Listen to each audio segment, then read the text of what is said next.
Praise lord. దేవుని పరిశుద్ధమైన నామమునకు మహిమ కలుగునుగాక. ప్రభు పేరట మీ అందరికీ హృదయపూర్వక వందనాలు. ఈ ఉదయకాలము దేవుని వాక్యాన్ని విందాం. మత్తయి సువార్త 7వ అధ్యాయము 24వ వచనము. కాబట్టి ఈ నా మాటలు విని వాటి చొప్పున చేయు ప్రతివాడును బండ మీద తన ఇల్లు కట్టుకొనిన బుద్ధిమంతుణ్ణి పోలియుండెను. ప్రియమైన వర్లారా, దేవుని మాటలు విని వాటి చొప్పును చేసే ప్రతివాడు ఒక బండ మీద ఇల్లు కట్టుకున్న బుద్ధిమంతుల్లా ఉంటాడు అని యేసుక్రీస్తు వారు సెలవిస్తున్నారు. అంటే ఇక్కడ దేవుడు ఎవరి గురించి చెప్తున్నాడు అంటే, బుద్ధిమంతులు ఉన్నారే, ఇక్కడ బుద్ధిహీనులు ఉన్నారు. మరి బుద్ధిమంతులు ఎవరు అంటే దేవుని మాటలు ప్రకారముగా విని ఆ ప్రకారం చేసేవారు. ఎవరైతే దేవుని మాటలు వినకుండా మరి అటువంటి వారు బుద్ధిహీనులు. ఎందుకంటే బుద్ధిహీనులు ఇసుక మీద ఇల్లు కట్టుకునేవారు అంటే ఒక అబద్ధ ప్రవక్తల గురించి ఇక్కడ ఆయన సెలవిస్తున్నాడు. ప్రియమైన వర్లరా, దేవుని మాటలు వినేవాడు బుద్ధిమంతుడే.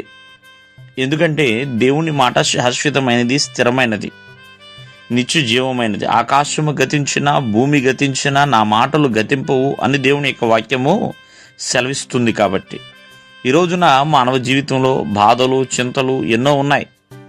ఇవన్నీ కూడా అస్థిరమైనవి. ఎందుకంటే స్థిరమైనవి కాదండి. అవి ఒకానొక రోజున మన జీవితంలోంచి దేవుడు తీసివేసేస్తాడు. కావున మరి ఆ యొక్క బాధలు కొంతకాలం మనల్ని కృంగదీసినా మరి ఆ నజరుడైన యేసుక్రీస్తు వారు మనకు ఒక నిరీక్షణగా ఉన్నాడు. ఆయన మనల్ని స్థిరపరచగలడు. ఆయన యొక్క స్వభావం ఒక స్థిరమైన పునాది లాంటిది. ప్రియమైన వర్లారా, కావున ఒక బలమైన దృఢమైన విశ్వాసముతో ఆయనలో కొనసాగుతూ ఆయన మాట ప్రకారముగా మనం గనక నడుచుకుంటే ఎల్లప్పుడూ కూడా బుద్ధిమంతుడు ఎలా ఉన్నాడు? బండ మీద కట్టుకున్న బుద్ధిమంతుడు మరి ఆ ఇల్లు వాన కొట్టినా వరదలు కొట్టినా ఎప్పుడు కూడా కదలకుండా ఎటువంటి శ్రమ వచ్చినా స్థిరత్వాన్ని కలిగి ఉంటుంది. కావున మీ జీవితంలో ఒకసారి ఆలోచించండి. ప్రభు మాటలు వినేవారు కొంతమంది ఉంటారు, మరికొంతమంది ఆ ప్రకారం నడుచుకునేవారు కొంతమంది ఉంటారు. వినువారిగా ఉండాలి, ఆ ప్రకారం చేయువారిగా కూడా ఉండాలండి. రెండు మన జీవితంలో జరగాలి.